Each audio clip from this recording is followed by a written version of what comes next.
ఇక ఎంపీ అవినాష్ రెడ్డికి మరోసారి సిబిఐ నోటీసులు జారీ చేసింది. వివేక హత్య కేసులో ఈ నెల 24న విచారణకు హాజరు కావాలని నోటీసులు పంపించారు అధికారులు. వాట్సాప్ ద్వారా ఎంపీ అవినాష్ రెడ్డికి సిబిఐ నోటీసులు జారీ చేసింది.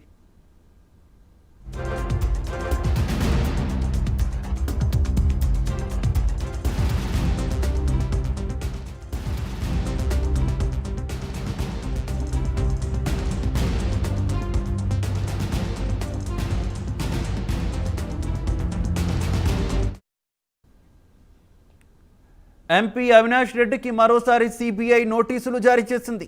వివేక హత్య కేసులో ఈ నెల 24న విచారణకు హాజరు కావాలని నోటీసులు పంపించారు అధికారులు. వాట్సాప్ ద్వారా ఎంపీ అవినాష్ రెడ్డికి సిబిఐ నోటీసులు జారీ చేసింది.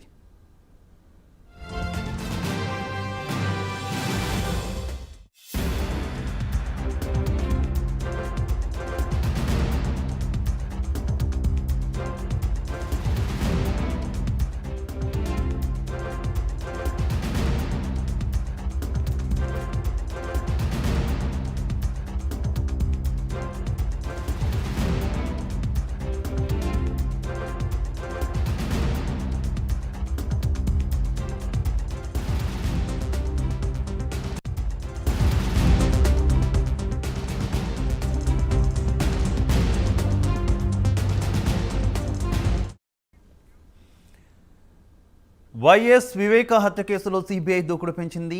ఇంకా రెండోసారి విచారణకు హాజరు కావాలంటూ ఎంపీ అవినాష్కు నోటీసులు ఇచ్చారు. వాట్సాప్ ద్వారా ఈ నోటీసులు ఇచ్చినట్టు తెలుస్తోంది.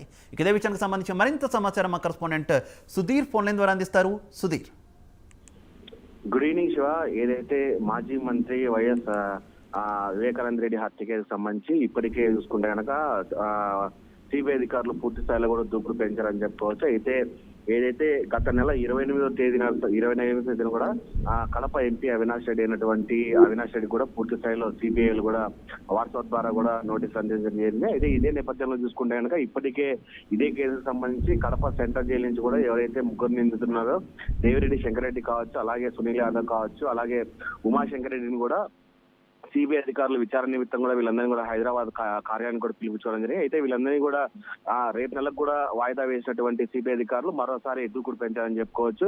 అయితే ముఖ్యంగా చూసుకుంటే కనుక ఈ రోజు చూసుకుంటే కనుక సిబిఐ అధికారులు అయితే కనుక ఎంపీ అవినాష్ రెడ్డికి కూడా ఒక వాట్సాప్ ద్వారా కూడా ఆయనకు నోటీసులు పంపించడం జరిగింది. ఏదేమైనా సరే ఈ నెల 24వ తేదీ కూడా మరో రెండోసారి కూడా ఆయన ఈ కేసుకు సంబంధించి విచారణకు కూడా పూర్తిస్థాయిలో హాజరు కావాలని చెప్పి కూడా ఆయన నోటీసులు పంపించడం జరిగింది.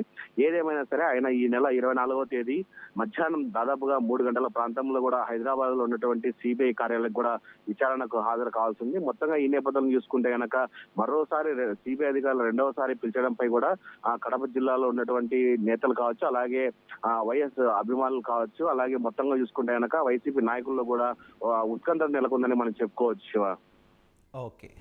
Okay Sudheer, thank you.